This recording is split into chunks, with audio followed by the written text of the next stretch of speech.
Floor with identical plan मध्ये आपलं काय फ्लोअरचे नंबर आहेत. नेक्स्ट त्याचा एरिया किती आहे. अशा प्रकारे आपण फ्लोअरचे डिटेल्स फिलअप केले. तुमचे जर 2 फ्लोअर असतील तर इथून तुम्ही ऍक्शन टॅब मध्ये पाहू शकता. प्लसचं साईन आहे, त्यावर क्लिक केलं तर तुम्हाला सेकंड फ्लोअरचे डिटेल्स फिलअप करायला पण एक रो ओपन होईल. तुमचे जेवढे फ्लोअर असतील तेवढ्या फ्लोअरची इन्फॉर्मेशन तुम्ही इथून ऍड करून फिल करू शकता. सध्या आपण एकच फ्लोअरची डिटेल्स फिलअप केलेली आहे. बिल्डिंग डिटेल्स आपण फिलअप केली आहे पेज. याला सेव्ह करूया. Do you want to submit building details with plinth intimation part occupancy. Plinth intimation सहित तुम्ही जर हे सबमिट करणार आहात का ते आपल्याला क्वेश्चन करत आहे. आपण ओके करू. Your information save successfully. Okay.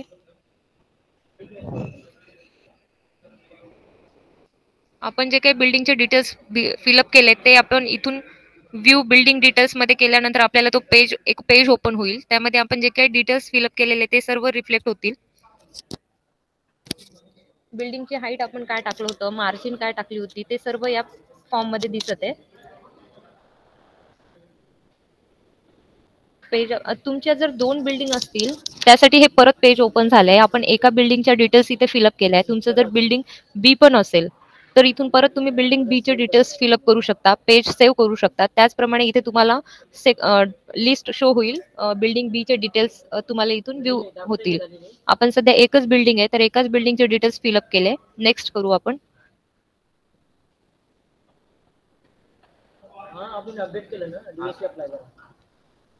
Part OC आपण घेतलेली नाहीये त्यामुळे इथे नो येते. जर तुम्ही घेतलेली असेल तर तिथून तुम्ही चेकबॉक्सला एस करू शकता आणि तिथे पार्ट ओसीचं जे काही सर्टिफिकेट असेल ते तुम्ही तिथे अपलोड करू शकता. मी तुम्हाला दाखवलं.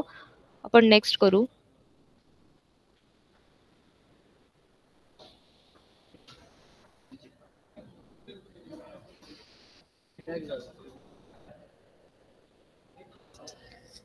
हे पहा आता इथे नेक्स्ट पेज आपल्याला ओपन झालेलं आहे. आता आपल्याला प्रपोजलची डेट आपण जी सिलेक्ट केली ते इथं ऑटो रिफ्लेक्ट झाली, जे आपण फर्स्ट पेजवर सिलेक्ट केलं होतं. आता डॉक्युमेंट व्हेरिफिकेशन, जे तुमचं एक्झिस्टिंग प्रपोजल होतं त्याचं डॉक्युमेंट व्हेरिफिकेशन झालं असेल तर यस करायचं. साईट व्हिजिट झाली असेल तर इथे ऑप्शन आहे यस का नो. यस. नेक्स्ट साईट व्हिजिटची डेट सर्टिफिकेटवर असेल तर तुम्ही तिथून सिलेक्ट करू शकता. अप्रूव्ह बाय ऑथॉरिटीचं नाव जर ड्रॉपडाऊन मध्ये असेल तर तुम्ही सिलेक्ट करा. हे मेंडेटरी नाहीये. जर लिस्ट मध्ये जर तुमच्या ऑथॉरिटीचं नाव इथे दिसत असेल तर तुम्ही सिलेक्ट करा. अदरवाईज नाही सिलेक्ट केलं तरी चालेल. मेंडेटरी नाहीये तो ऑप्शन. सर्टिफिकेट इश्यू डेट, आपल्याला सर्टिफिकेट कधी इश्यू झालंय ते इथून सिलेक्ट करायचंय. त्याचं डेट आपण इथून सिलेक्ट करायचंय. सर्टिफिकेट इश्यू बाय, सर्टिफिकेट कोणत्या ऑथॉरिटीने इश्यू केलेले आहे ते जर इथे लिस्टमध्ये दिसत असेल तर तुम्ही इथून सिलेक्ट करू शकता. त्यानंतर आपलं जे सर्टिफिकेट आहे अपलोड सर्टिफिकेट, आपल्याला ते सर्टिफिकेट पीडीएफ फॉर्म मध्ये अपलोड करू शकतो आपण इथून. Upload site visit details, site visit डिटेल्सचा जर तुम्हाला काही फॉर्म असेल मिळालेला तर तो आपण इथून अपलोड करू शकतो. हे पण मेंडेटरी नाहीये. अपलोड ड्रॉइंग, आपल्या प्रपोजलची जी ड्रॉइंग फाईल आहे ती आपण इथून पीडीएफ फॉर्म मध्ये त्याला टाकू शकतो.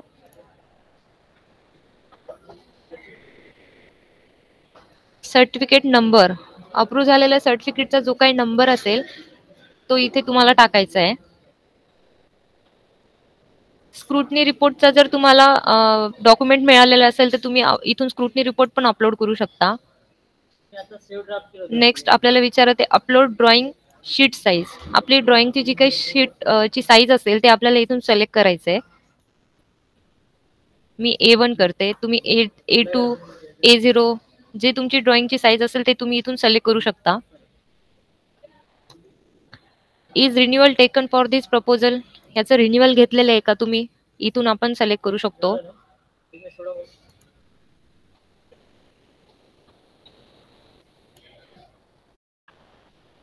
नंबर इथून इयर सिलेक्ट करू शकता आपण आणि रिन्युअलचं जे काही सर्टिफिकेट असेल ते इथून आपल्याला अपलोड करता येईल.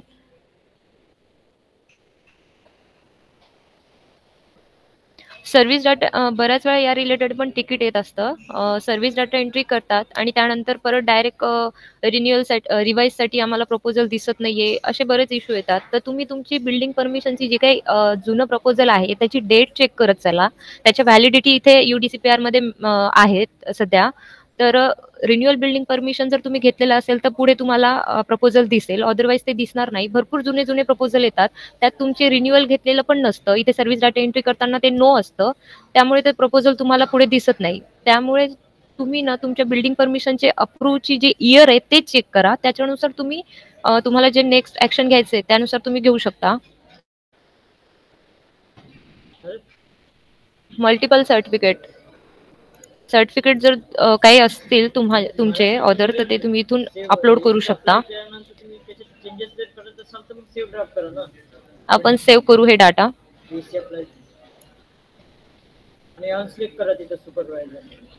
सेव्ह अँड नेक्स्ट केल्यानंतर आता आपल्याला पेमेंटचे डिटेल्स फिलअप करायचे आहेत.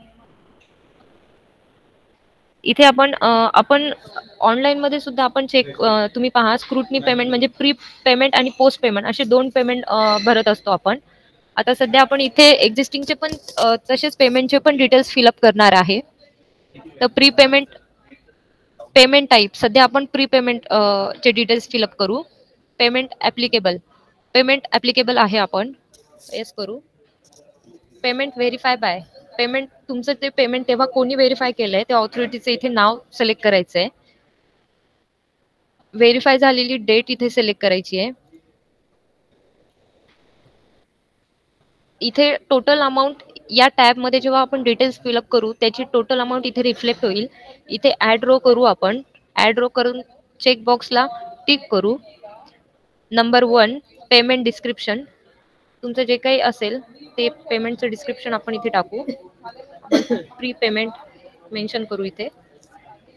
नंतर जो काही रेट असेल रेट आपण इथे टाकू. प्रपोजल एरिया, आपला जो काही एरिया होता तो इथे टाकू. हे पहा, proposal amount 2500 amount, total amount इथे रिफ्लेक्ट झाली. इथलं कॅल्क्युलेशन एरियाचा रेट तुम्हाला माहिती करून इथे ऍड करावा लागेल. त्यानुसार त्याचे प्रपोजलचे रेट, तुमची जी काही पेमेंटची रिसिप्ट असेल त्या रिसिप्टवर तुम्हाला याचे डिटेल्स मेन्शन केलेले असतात. त्यानुसार तुम्ही इथे डिटेल्स फिलअप करायचे. टोटल अमाऊंट इथे कॅल्क्युलेशन झाल्यानंतर इथे ऑटोमॅटिक रिफ्लेक्ट होईल. ओके. नेक्स्ट पेमेंट डिटेल, आपण पेमेंटचा मोड सिलेक्ट करू. पेमेंट आपण कसं केलं होतं, cash payment, cheque payment, DD online, आपण ऑनलाईन सिलेक्ट करू. डिपॉझिटर नेम, नाव टाकायचंय डिपॉझिटरचं. चलनची रिसिप्ट इथून मेन्शन अटॅच करायची आहे. डेट, पेमेंट कधी केली त्याची डेट सिलेक्ट करायची आहे. ओके. अशा प्रकारे आपण प्री पेमेंटचे डिटेल्स पूर्ण फिलअप केलेले आहे. आपल्याकडे आपण जे काही फिलअप करतोय ते डॉक्युमेंटमध्ये पाहूनच फिलअप करणार आहे. आपल्याकडे पेमेंटची रिसिप्ट पण आहे, त्यावर हे सर्व डिटेल्स ऑलरेडी मेन्शन असतात, तिथलेच आपण इथे कॉपी पेस्ट करणार आहे. ॲडिशनली आपण काही करत नाहीये. Save and next. Pre payment, pre approval payment details has been submitted. Kindly submit post approval payment details. इथेच त्यांनी आपल्याला मेन्शन केलं, पहा प्री पेमेंटचे डिटेल्स तुम्ही फिलअप केले, आता पोस्ट पेमेंटचे डिटेल्स आपल्याला फिलअप करावं लागेल. पेमेंट टाईप मध्ये FI ते पोस्ट पेमेंटचं ऑप्शन आलं ऑटोमॅटिक.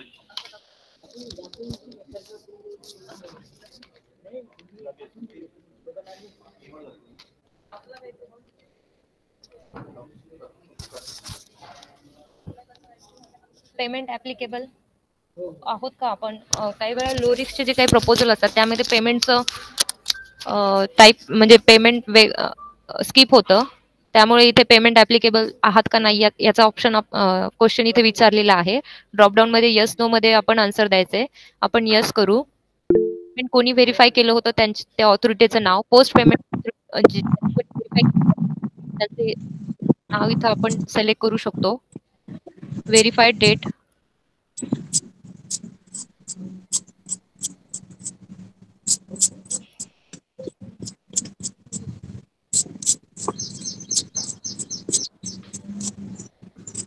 सेम जसं आपण प्री पेमेंटचं इथून ऍड रो करून डिटेल्स फिलअप केलं होतं, सेम पोस्ट पेमेंटचं पण आपण इथून करणार आहे.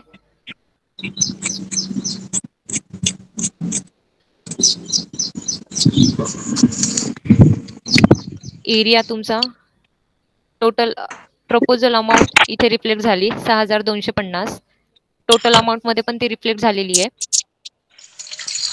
पेमेंट डिटेल्स सेम, जसं प्री पेमेंटचं आपल्याला विचारलं तुम्ही पेमेंट मोड काय होता तुमचा, तसंच पोस्ट पेमेंटला सुद्धा त्यांनी विचारलेलं आहे. डिपॉझिटरचं नाव, पोस्ट पेमेंटची रिसिप्ट जी असेल ते इथून अटॅच करायची आहे. डेट सिलेक्ट करू.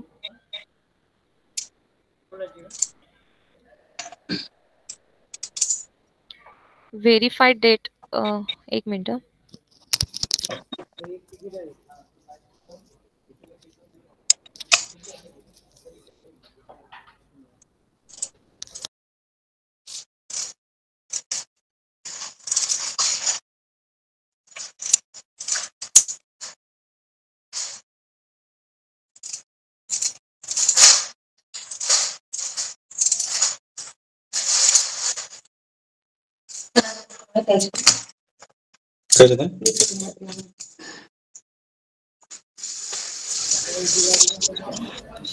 पोस्ट पेमेंटचे डिटेल्स आपण फिलअप केलेली आहे.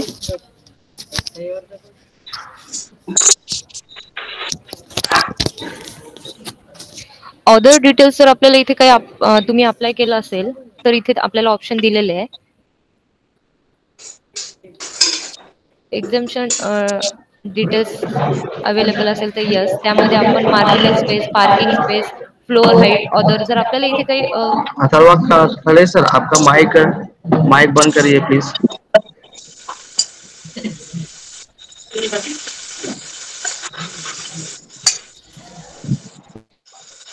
अदर डिटेल्स आपण इथून चेक करू शकतो. जर तुम्ही इथे कुठे ऍप्लिकेबल असेल काही तर इथून सिलेक्शन दिलेलं आहे आपल्याला.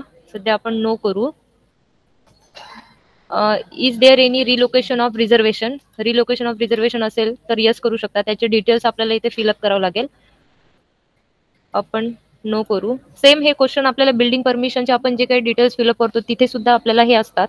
जर तुम्ही यामध्ये ऍप्लिकेबल असेल तर याचं सिलेक्शन आपण इथून करू शकतो. एक्झिस्टिंग साठीचं पण सिलेक्शन इथून करू शकतो. Is there any relocation of road, yes असेल तर त्याचे डिटेल्स आपल्याला relocation of road, DP road, road width, आपल्याला इथे सर्व डिटेल्स मेन्शन करावं लागेल. सध्या आपण नो करू. आता propose parking in existing structure, आपल्याला पार्किंगचे डिटेल्स इथे फिलअप करावं लागेल. आपण रेसिडेन्शियलसाठी प्रपोजल अप्लाय करत आहे त्यामुळे आपण रेसिडेन्शियलचं डिटेल्स फिलअप करू. नंबर ऑफ टिनामेंट, आपले नंबर ऑफ टिनामेंट आपण 1 टाकलाय. 4 व्हीलर रिक्वायर्ड व्हॅल्यू 1, प्रपोज 1. 2 व्हीलर्सचे डिटेल्स आपण इथून टाकू. Required value 1, propose 1. तुम्ही जे काही प्रपोज असेल तुमच्या प्लॅननुसार जे काही रिक्वायर्ड व्हॅल्यू असेल ते तुम्ही इथून टाकायचे त्याचे डिटेल्स. कमर्शियल असेल तर कमर्शियलसाठी इथे डाटा फिलअप करायचा आहे पार्किंगचा. आपण रेसिडेन्शियलचे फिलअप केलेले डिटेल्स. आर्किटेक्चरल प्रोजेक्शनचं असेल तर आपण इथून फिलअप करू शकतो. Is there any amenity area असेल तर यस करायचे. त्याचे details, amenity number, area in square metre, इथून डिटेल्स फिलअप करता येईल. सध्या आपण नो करू. पार्किंग डिटेल्स फिलअप करू. अदर तुमचे काही डिटेल्स असतील तर तुम्ही इथून सिलेक्शन करू शकता. रिगार्डिंग जे काही डॉक्युमेंट अपलोड करावं लागतील तर त्याचं पण इथे ऑप्शन दिलेलं असतं. त्यानुसार आपण सेव्ह अँड नेक्स्ट करू.